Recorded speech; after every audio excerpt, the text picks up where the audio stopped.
Maybe to start with the latter, I think there's so much hype around this video.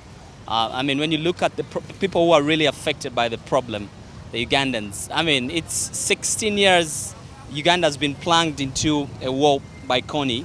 I mean, so many people have been affected, right? But, I mean, the kind of media publicity that Kony 2012 has gotten, I think is way beyond, I mean, any imaginable feeling. But the truth of the matter is, can this be effective?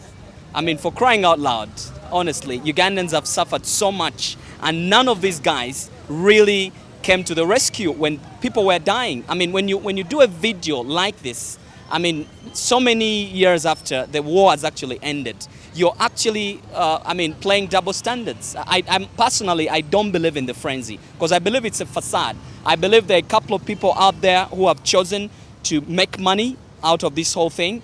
I mean, when you look at the guys who are really suffering, when you go to the north right now, there's so many kids who have been affected psychologically. I'm not very sure where their mental state has been worked on. So I think the amount of money that has been invested in this Kony 2012 project, I think it's one of those things in Africa. I mean, you color it very well, good graphics and everything, but at the end of the day, I don't think it can address the problem that people in the northern part of Uganda are facing right now. These guys need to rebuild their lives. They need to rebuild their psychological mental state. I'm not very sure whether this video is actually going to play a role in trying to rebuild this. In any case, there's so much about Uganda that people can actually talk about.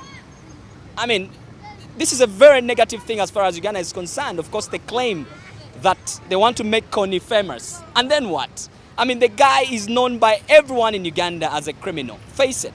What we expected from the Western world is to actually employ resources on trying getting Kony. They have failed to do that. Now, a video of creating awareness in the world, I don't think it's going to really do any good. I think it's a group of guys who have come up with a very exciting project. They are making a lot of money, believe me, about the project. And for me, as a Ugandan, I think that there needs to be a better strategy in trying to solve this problem than trying to create a frenzy, trying to create a plastic situation out of it. I don't think this is going to work. I think it's going to pass away like a facade, and I don't think it's going to work.